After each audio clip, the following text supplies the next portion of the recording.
പിറ്റേസ് രാവിലെ പേരറിയാത്ത സ്ഥലത്ത് ട്രെയിനാണ് നിർത്തി ചുക്കാമണി അടിച്ചു പോകണം അങ്ങനത്തെ തണുപ്പ് തണുക്കണ പോലെ ഒന്ന് അഭിനയിക്കാൻ പറഞ്ഞ തണുക്കണ പോലെ ജീവിച്ചു ഇത് കേരള ടീമിന്റെ കുസ്തിക്കാരൻ ഓനക്കൊരു ഷെയ്ക്കേണ്ട കൊടുത്തു എന്റെ കജ്ജുവല്ല അരിപ്പൊടിപ്പിച്ചിട്ട് മില്ലിലിട്ട പോലെ അമ്മായി പവറാന്നായി അങ്ങനെ നമ്മൾ ഡൽഹി നിസാമുദ്ദീൻ സ്റ്റേഷനിൽ ഇതിന്റെ പച്ച കത്ര സൂസ് ആരോടത്തുണ്ടെങ്കിൽ ഇപ്പൊ സൂസില്ലാത്ത ഭാവയാണ് ഞാൻ കേരള ടീമിനെ ഒരു ഓൾ ദ ബെസ്റ്റ് കൊടുത്ത് നമ്മൾ ചുക്കാമണിയൊക്കെ പൊത്തിങ്ങാണ്ടപ്പം നടക്കുന്നത് കാരണം അത് പോയി കഴിഞ്ഞാൽ പെണ്ണിട്ട പറ്റൂല ഇനി വരുമ്പോ ഗോദറേജിന്റെ പൂട്ടൊക്കെ ഷെഡിട്ട് കാരണം കണ്ണടച്ചോർക്കണതിന് മുമ്പ് ഓലെടുത്തുണ്ടോ അങ്ങനെ നമ്മൾ നേരെ ലോഡ്ജിക്ക് കുളിച്ചു മാറ്റാൻ ഇതൊക്കെ ലോഡ്ജിൽ കിട്ടിയ സമ്മാനങ്ങളാണ് എന്നാൽ ഇപ്പൊ ലോഡ്ജിൽ എന്തൊക്കെയാണ് സമ്മാനം കിട്ടി വല്ല കോൽക്കളിക്കോ കുളിച്ചാൻ വേണ്ടി എടുത്ത ഹോട്ടല പക്ഷെ നമ്മൾ കുളിച്ചില്ലാന്ന് ഓൽക്കറിയില്ലല്ലോ ഇവര് പിന്നെ റൂം കയറിപ്പോ തൊടുത്ത അസുഖ തൊട കഴിച്ചേക്കലും തുടർന്ന് പിടിച്ചല്ലേ ഓനത് ഒരുത്തന്നെ പുടിച്ചുകാണ്ടൊക്കെ ബാത്റൂം കഴിച്ചത്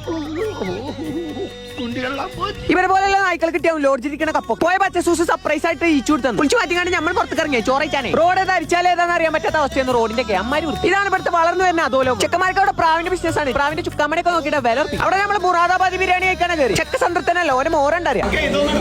ഫുഡൊക്കെ നല്ല രസമുണ്ട് പക്ഷെ വൃത്തിന്റെ കാര്യമല്ല തിന്നാൻ തോന്നൂല അജ്ജകട സ്ഥലം കണ്ടപ്പോൾ തിന്നാ അവിടെ തന്നെ കൊട്ടിക്കളി ബാക്കി നാളെ